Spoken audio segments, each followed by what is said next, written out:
శ్రీ హరివాయుగురుభ్యో నమః. శ్రీ జగన్నాథదాస గురుభ్యో నమః. శ్రీ విద్యాసాగర మాధవ తీర్థ గురుభ్యో నమః. హరి ఓం. ಹರಿಕಥಾಮೃತಸಾರ ಗುರುಗಳ ಕರುಣದಿಂದ ಆಪನಿತು ಪೇಳುವೆ ಪರಮ ಭಗವದ್ಭಕ್ತರಿದನಾದರದಿ ಕೇಳುವುದು. ಭೂಸಲಿಲ ಶಿಖಿ ಪವನ ಭೂತಾಕಾಶದೊಳಗೈದೈದು ತನ್ಮಾತ್ರ ಸಹಿತ ಒಂದಧಿಕ ಪಂಚಾಶದ್ವರ್ಣ ವೇದ್ಯ ಈ ಶರೀರದಿ ವ್ಯಾಪಿಸಿದ್ದು ಸುರಾಸುರರಿಗೆ ನಿರಂತರದಲ್ಲಿ ಸುಖಪ್ರದನಾಗಿ ಆಡುವ ద్వేషి పరబడివ. మన హరికథామృత సారము పాఠంలో మనము నిన్నటి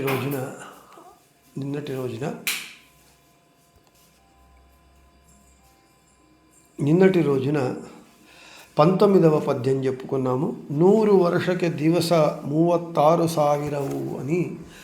అంటే మన 100 సంవత్సరాల ఆయుర్దాయంలో మనము 72,000 నాడులు మన శరీరంలో ఉన్నాయి.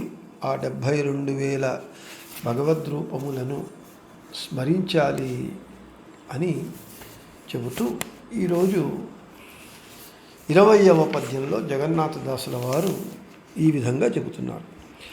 కాలకర్మ ಗುಣ ಸ್ವಭಾವಗಳಾಲಯನು ತಾನಾಗಿ ಲಕುಮೀಲೋಲ ತತ್ತದ್ರೂಪನಾಮದಿ ಕರಸುತೊಳಗಿದ್ದು ಲೀಲೆಯಿಂದಲಿ ಸರ್ವಜೀವರ ಪಾಲಿಸುವ ಸಂಹರಿಸಿ ಸೃಷ್ಟಿಪ ಮೂಲ ಕಾರಣ ಪ್ರಕೃತಿ ಗುಣಕಾರ್ಯಗಳ ಮನೆ ಮಾಡಿ.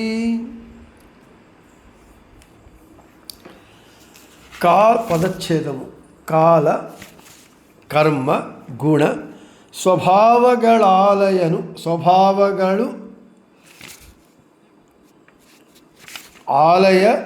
ಆಲಯನು ತಾನಾಗಿ ಲಕುಮೀಲೋಲ ತತ್ತದ್ರೂಪ ನಾಮದಿ ಕರಸುತ ಒಳಗಿದ್ದು ಲೀಲೆಯಿಂದಲಿ ಸರ್ವಜೀವರ ಪಾಲಿಸುವ ಸಂಹರಿಸಿ ಸೃಷ್ಟಿಪ ಮೂಲ ಕಾರಣ ప్రకృతి గుణకార్యಗಳ మನೆ ಮಾಡಿ. ప్రతిపదార్థం. కాలము భూత భవిష్యత్ వర్తమాన కాలములు. అదేవిధంగా తరువాత కర్మ, అనాది కర్మ, సంచిత కర్మ, ఆగామి కర్మలు. గుణములు సత్వరజస్తమో త్రిగుణములు. స్వభావ ముక్తియోగ్యులు, నిత్య సంసారులు, తమోయోగ్యులు.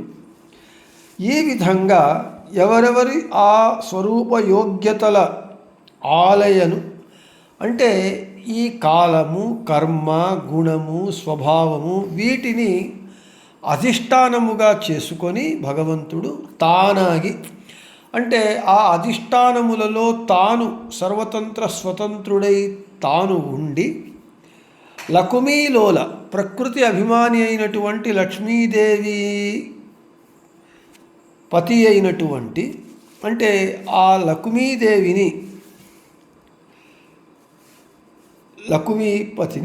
పతి తత్తద్రూప అంటే కాల గుణ కర్మ స్వభావముల అనుగుణంగా నామది ఆయా అధిష్టానముల పేర్లతో ఆయా అధిష్టాన శబ్దవాచ్యుడై నామకుడై ఒಳగిದ್ದು ఆ అధిష్టానముల అంతర్యామి అయి లీలయిందలి క్రీడిస్తూ సర్వజీవర సమస్త జీవుల జీవులకు మూల కారణమైనటువంటి ఈ బ్రహ్మాండ సృష్టికి మూలమైనటువంటి ప్రకృతి యొక్క గుణత్రయములనే కారణముగా చేసుకొని ఉపాదాన కారణముగా చేసుకొని కార్యగళ ఆ త్రిగుణముల యొక్క కార్యరూపమైన మನೆమాడి అంటే వాటినే అధిష్టానముగా చేసుకొని సృష్టిప ఈ జగత్తును సృష్టిస్తాడు, పాలిస్తాడు, సంహరిసి లయకాలమునందు సంహరిస్తాడు భగవంతుడు అని చెబుతున్నారు.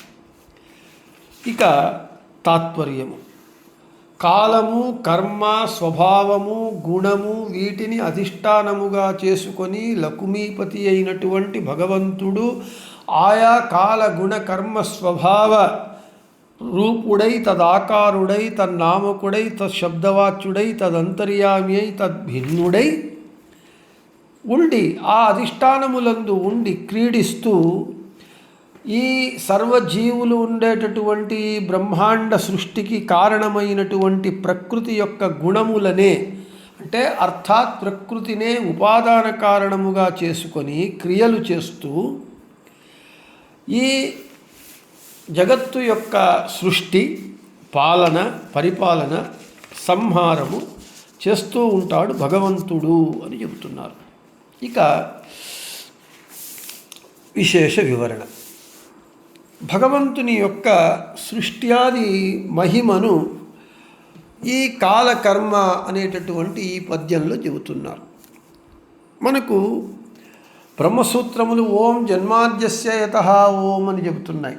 అంటే ఈ జగత్తు యొక్క సృష్టి స్థితి సంహార నియమన బంధ జ్ఞాన అజ్ఞాన మోక్షం అనేటటువంటి 8 కార్యములు ఎవడు చేస్తాడో వాడే భగవంతుడు. ఆ విషయాన్ని ఇక్కడ చెబుతున్నారు. భగవంతుడు ఈ జగత్తు ఎలా ఉన్నది?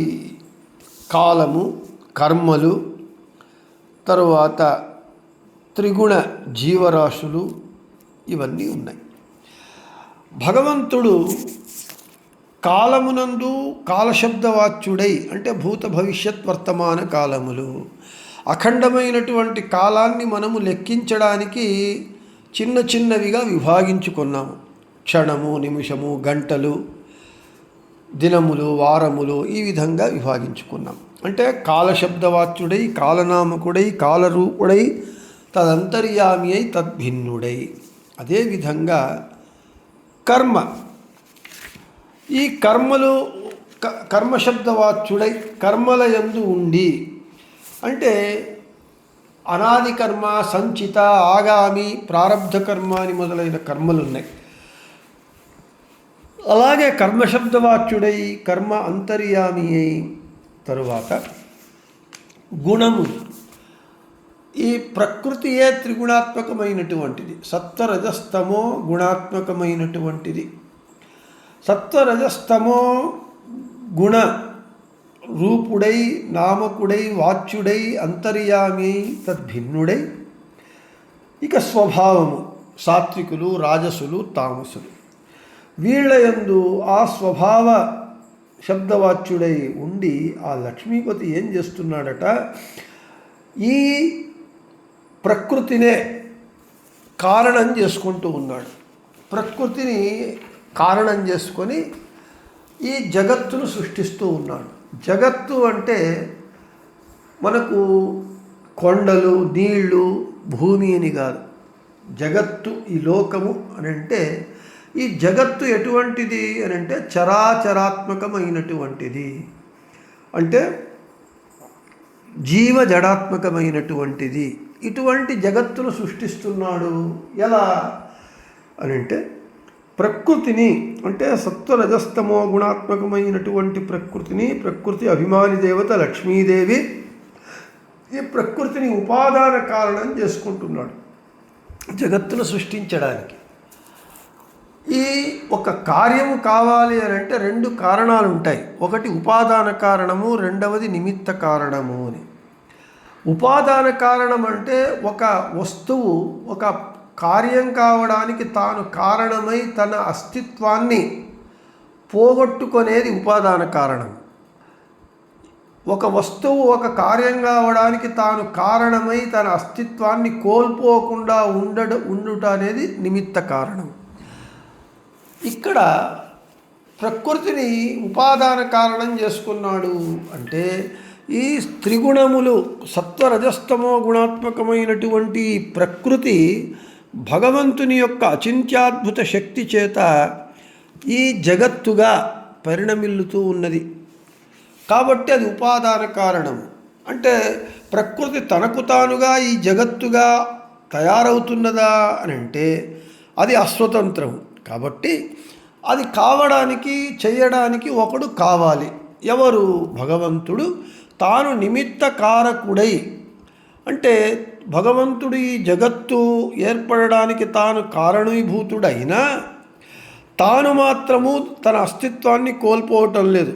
ఎలా ప్రకృతి అయితే ఈ జగత్తుగా పరిణామం పొంది తన యొక్క అస్తిత్వాన్ని పోగొట్టుకొని లేదా తన అస్తిత్వాన్ని వేరేదిగా మారిపోతూ ఉన్నది, కాబట్టి అది ఉపాదాన కారణమైతే భగవంతుడు ఈ జగత్తును దీనిని ప్రకృతిని ఉపాదాన కారణంగా చేసుకొని సృష్టిస్తూ ఉన్నాడు.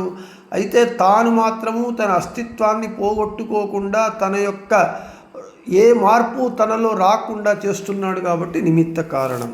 అర్థాత్ భగవంతుడు ఈ జగత్తును సృష్టిస్తూ ఉన్నాడు. సృష్టించడమే కాదు, సృష్టిస్తున్నాడు, పాలిస్తూ ఉన్నాడు, అంటే పరిపాలన చేస్తూ ఉన్నాడు, లయ చేస్తున్నాడు.